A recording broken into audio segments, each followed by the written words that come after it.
놓아버림. 삶을 겁내는 것은 감정을 겁내는 것이다. 우리가 두려워하는 것은 사건이 아니라 사건에 대한 자신의 감정이다. 감정을 정복하면 삶에 대한 두려움이 줄어든다. 자신감이 커져 기꺼이 더 큰 모험을 한다. 감정으로 인한 결과가 무엇이든 해결할 수 있다고 느끼기 때문이다. 두려움은 모든 주저함을 낳는 근원이어서 두려움을 정복하면 이전에 꺼렸던 인생 경험에 들어가는 길 전체가 뚫린다. 따라서 중요한 것은 얼마 동안이나 계속 괴로워하고 싶은가 이다.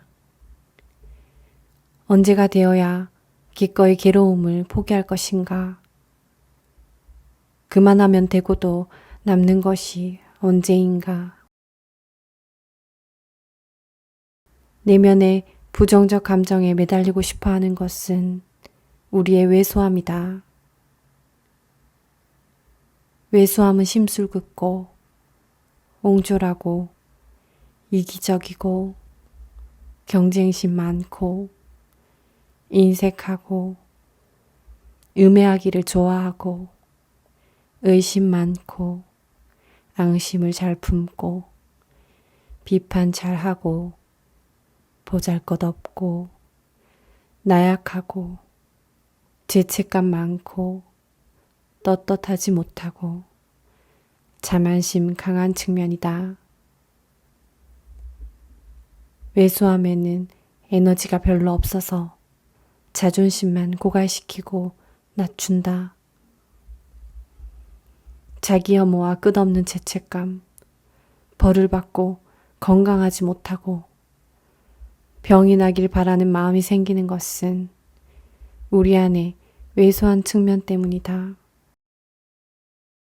위대함은 타인의 인간적 약점을 받아들여 상대의 입장에서 그 사람의 고통에 연민을 느끼는 것이다.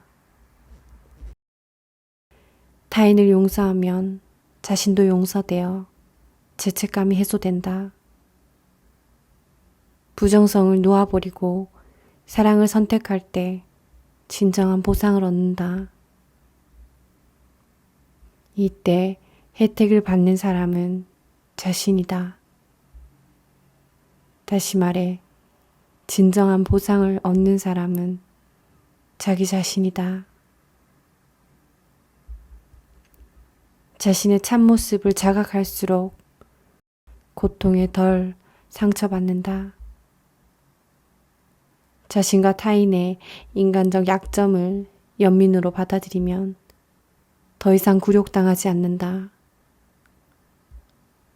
참된 겸손은 위대함에 포함되기 때문이다. 자신의 참모습을 알아보면 보다 큰 행복을 주는 근원을 갈구한다.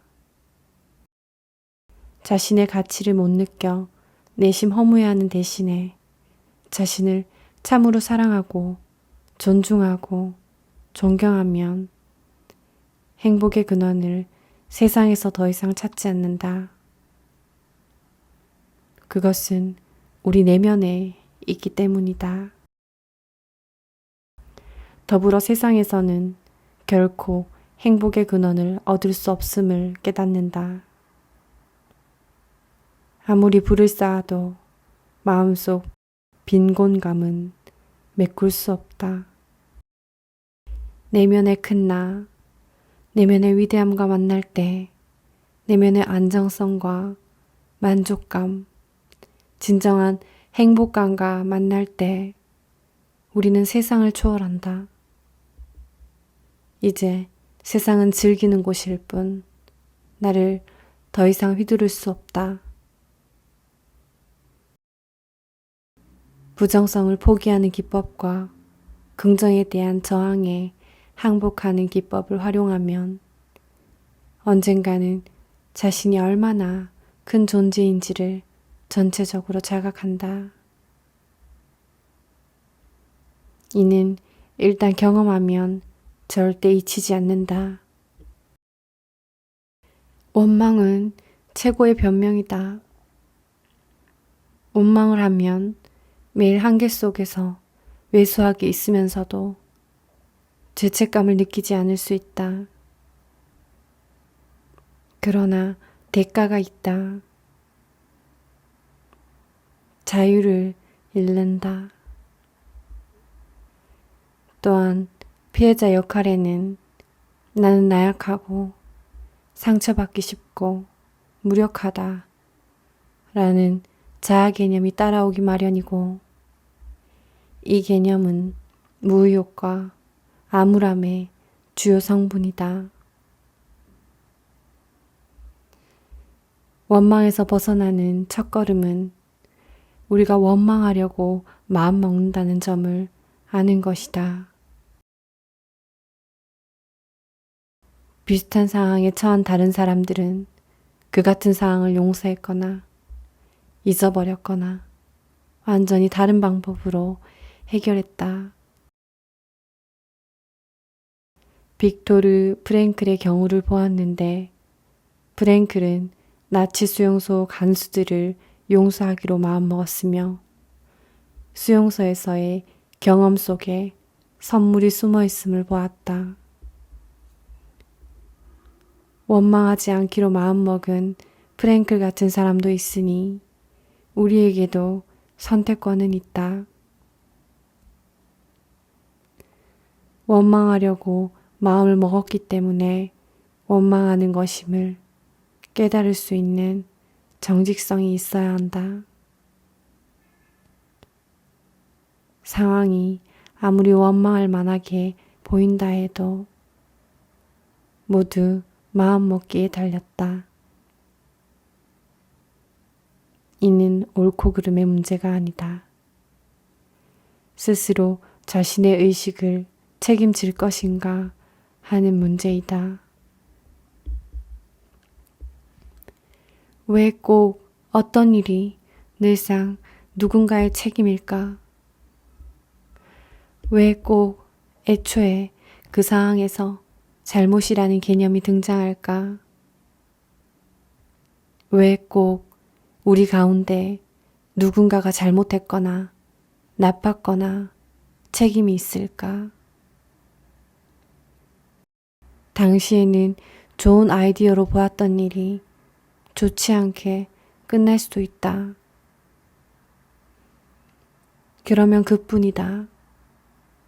불운한 일이 생겼을 뿐이다.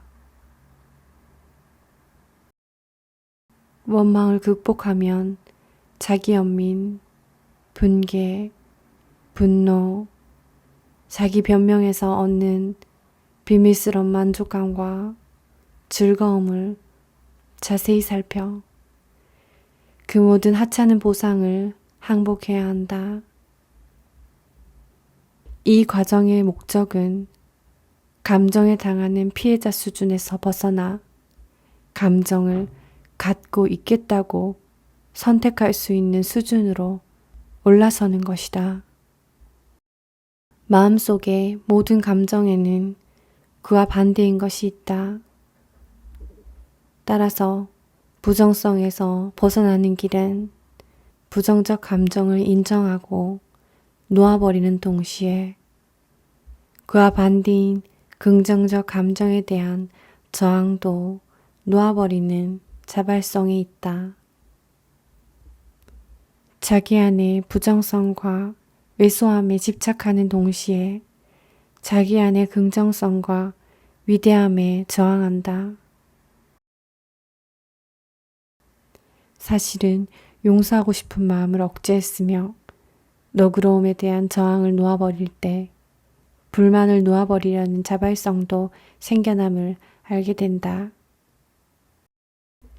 분함이 풀리지 않아 사이가 좋지 않은 사람을 상대로 실험을 해보자. 자리에 앉아 속으로 이것은 실험일 뿐이라고 말한다.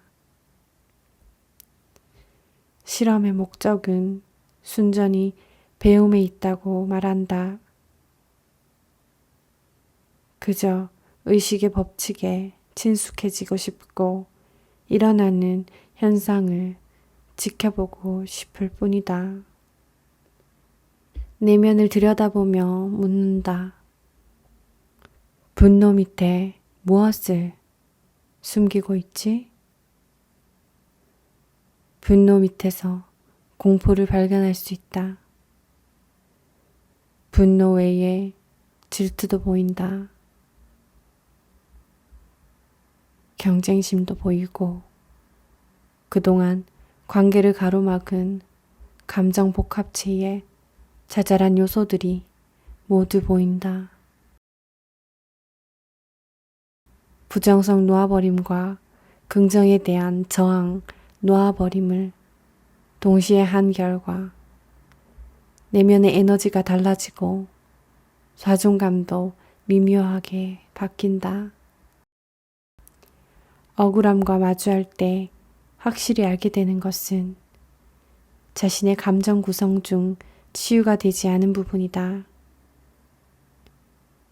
그 부분을 치유하기 위해 노력하면 커다란 보상을 얻는다. 고통이 따르는 상황마다 이렇게 자문해야 한다. 언제까지 대가를 치를 셈이지? 카르마에서 온 성향은 애초에 어떤 것이었을까? 얼마나 원망하면 될까? 원망에 마침표를 찍을 날이 올까? 원망에 언제까지 집착할까? 진짜로 잘못한 것이든 상상한 것이든 남이 잘못한 일에 내가 얼마나 큰 희생을 치르려는 셈일까?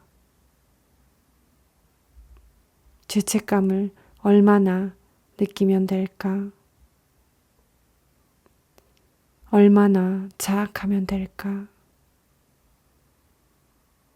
언제쯤 자학의 은밀한 즐거움을 포기할까?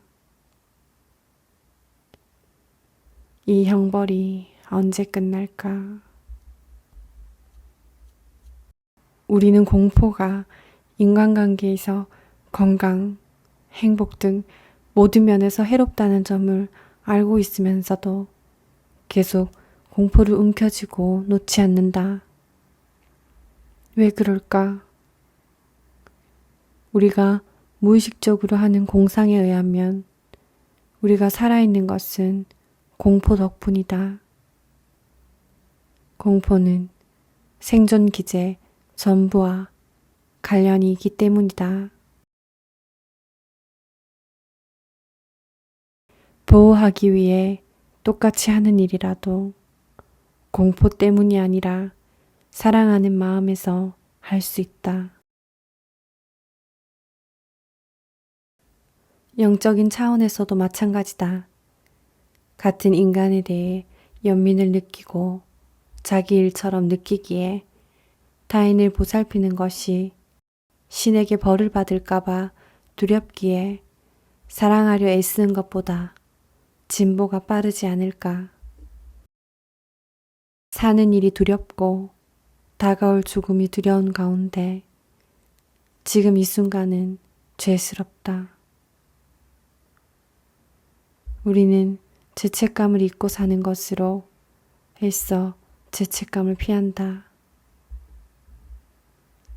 잊는 방법은 죄책감을 억제하고 억압하고 남에게 투사하고 현실 도피를 하는 것이다. 사랑이 삶을 상징하듯 죄책감은 죽음을 상징한다. 죄책감은 왜소한 자아의 일부이며 죄책감으로 인해 우리는 자신에 대한 부정적 이야기를 믿는다. 가족이나 친구, 이웃사람이 던진 부정적 한마디가 그날의 행복과 환희를 한순간에 망친다. 내면을 깊숙이 들여다보고 내면이 본래 천진하다는 것을 알면 자신을 미워할 수 없다. 자신을 비난하지 않고 남이 퍼붓는 비난을 믿지 않고 가치 있는 인간이 되지 못한 것으로 못 박으려는 교묘한 시도에 당하지도 않는다. 자신의 힘을 되찾을 때다. 지나가던 사기꾼에게 번번이 힘을 넘겨주는 일을 그만둘 때이다. 그들은 우리의 공포심을 자극해 주머니에서 돈을 털어내거나 자기들이 내세우는 대의의 노예가 되게 함으로써 우리의 에너지를 먹고 산다. 우리는 내면 탐험을 하다가 끔찍하고 지독한 참모습을 만날까봐 두려워한다. 이 두려움은 세상이 우리 마음에 설치한 프로그램의 하나로 참모습을 발견하지 못하도록 세워놓은 장애물이다. 세상이 우리가 발견하지 못하기를 바라는 것이 하나 있는데 그것은 바로 우리 자신의 참모습이다. 왜일까? 발견하면 자유로워지기 때문이다. 그러면 더 이상 통제하고 조종하고 이용하고 착취하고 노예로 만들고 가두어 놓고 헐뜯고 힘을 뺏을 수 없다. 내면 탐험의 참모습은 어떤 것일까? 내면으로 들어가 환상을 하나씩 버리고 거짓을 하나씩 버리고 부정적 프로그램을 하나씩 버리면 내면은 더욱더 밝아진다. 사랑이 존재하는 것이 더욱더 강하게 자각된다. 더욱더 가볍게 느낀다. 삶이 점차 수월해진다. 태초부터 위대한 스승들은 한결같이 내면을 보고 참모습을 발견하라고 했다. 우리가 진정 어떤 존재인지 그 참모습을 알면 자유를 얻기 때문이다. 내게 죄책감을 주는 사람들이 누구인지 전부 파악해 그들이 주는 해로운 영향을 알아차리는 것이다. 잘못을 따지고 죄책감을 주는 것은 일종의 잔인성이 아닐까. 우리는 타인이 자가 고문 프로그램을 우리에게 주입하게 했고 대신 우리도 타인이 스스로를 고문하게 함으로써 보복했다. 또 우리는 죄책감이 우리를 조종하게 했고 우리도 동일한 죄책감 기제를 써서 타인을 이용하고 통제하려고 했다. 진정한 큰 나가 누리는 현실을 경험하지 못하도록 자신을 억제하는 만큼 실제로 경험한 이들에 대해서는 분개한다. 자신이 장애를 느끼는 분야에서 남이 활발한 것에 분개한다. 더 나은 길을 찾을 것이며 더 이상 분노에 의존하지 않을 것이며 용기와 받아들임의 수준으로 올라가겠다는 결정의 총화가 자발성이다. 이런 자발성이 있으면 분노 놓아버림의 과정이 이미 시작된 것이다. 비탄과 관련해 죄책감이 생기는 원인 중 한 가지는 사랑하는 이가 자신을 떠난 것에 대한 분노이다. 의식적으로 품자니 비이성적인 것 같아 흔히 억제하는 감정이 분노다.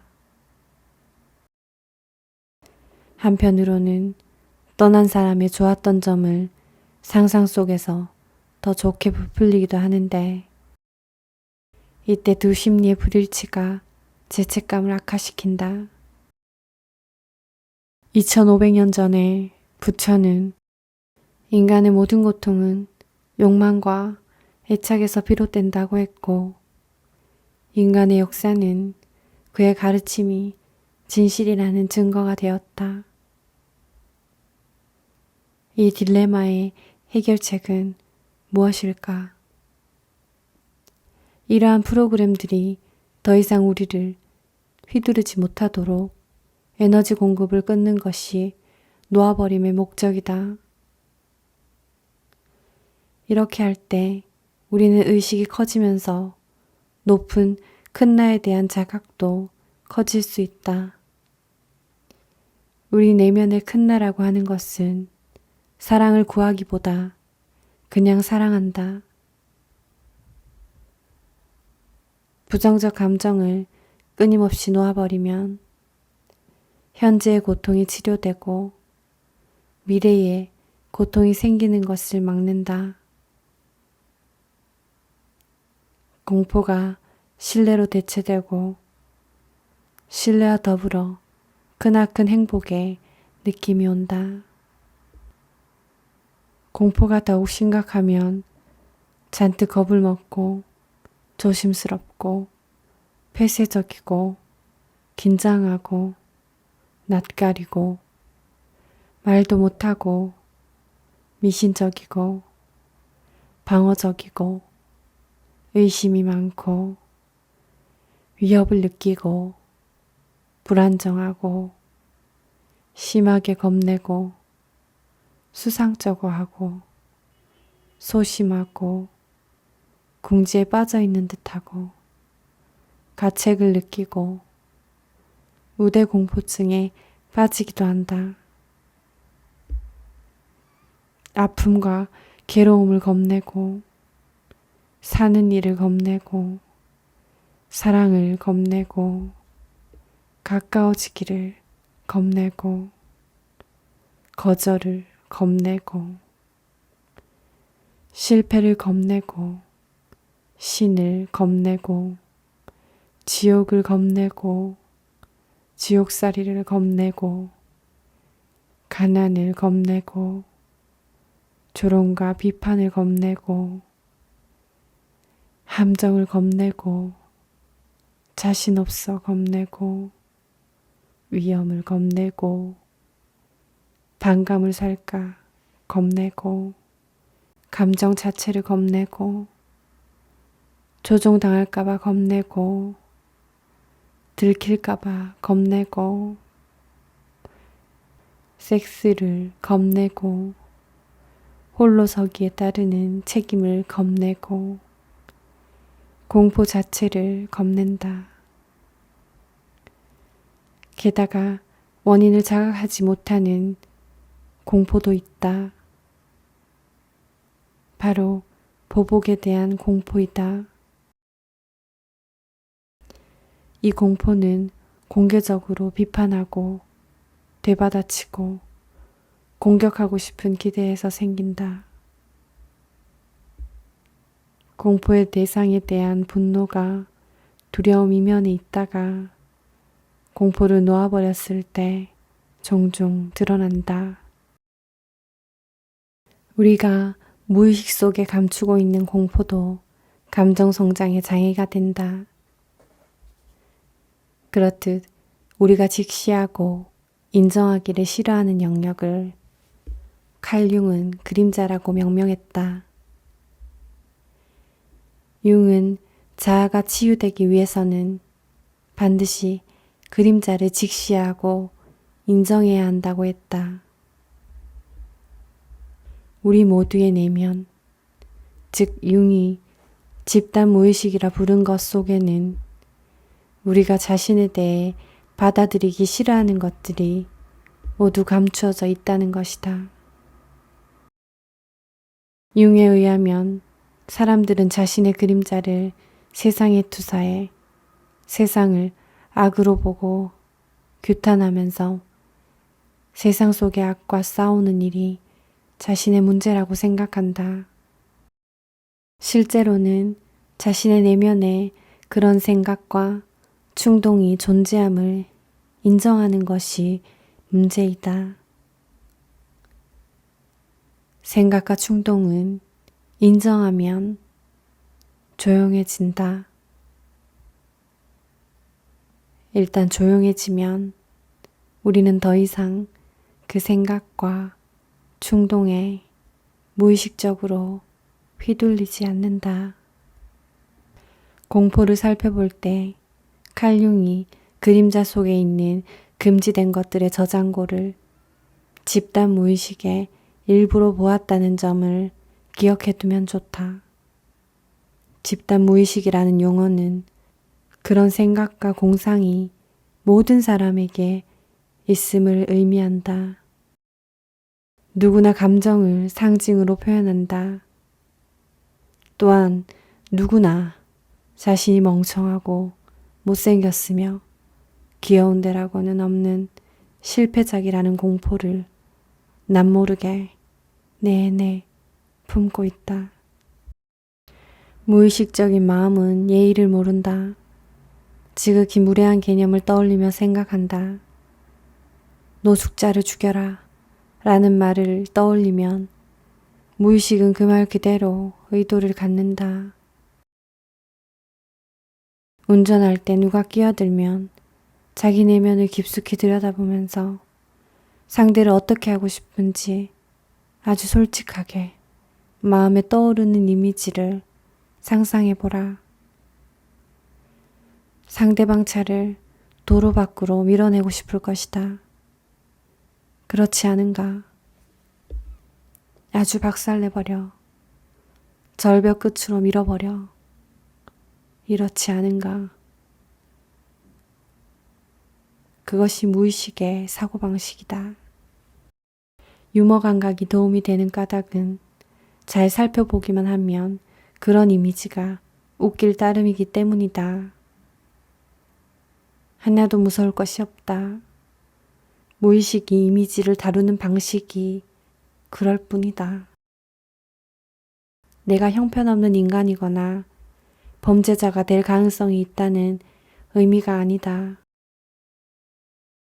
인간의 동물적 마음이 무의식의 차원에서 어떻게 움직이는지를 정직하게 직시했음을 의미할 뿐이다. 그런 이미지가 떠오른다고 해서 스스로 멜로드라마를 연출하거나 자기 비판에 열을 올리거나 비극적인 기분을 느낄 이유는 없다.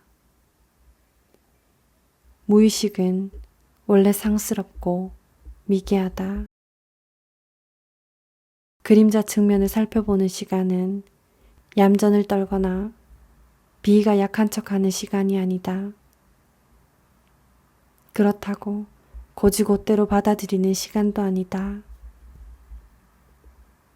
무의식에서 상징은 상징일 뿐이며 천성 자체가 원시적이다. 그림자를 계속 감추고 그 많은 공포를 억제하려면 에너지가 많이 든다. 그 결과 에너지는 줄어들고 감정면에서 사랑할 능력을 발휘하지 못한다. 의식의 세계에서 감정은 유유상종하는 법이라 공포는 공포를 끌어당기고 사랑은 사랑을 끌어당긴다.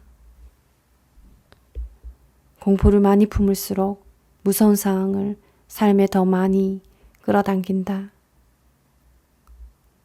각각의 공포에는 방어장치를 만들어낼 에너지가 더 필요해져 에너지가 전부 방어 조치를 확대하는 일에 소모된다. 자발적으로 공포를 유심히 살펴 공포에서 벗어날 때까지 공포를 연구 대상으로 삼으면 즉시 보상을 받는다.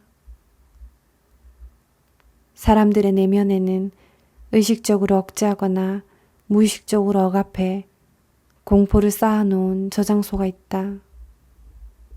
이런 다량의 공포가 삶에 흘러넘쳐 경험하는 모든 것을 물들이고 삶의 환희를 퇴색시키고 안면 근육에 반영되어 외모에 영향을 주고 체력이나 신체 장기, 건강 상태에도 영향을 미친다. 특히 만성 공포는 우리 몸의 면역 체계를 억제한다.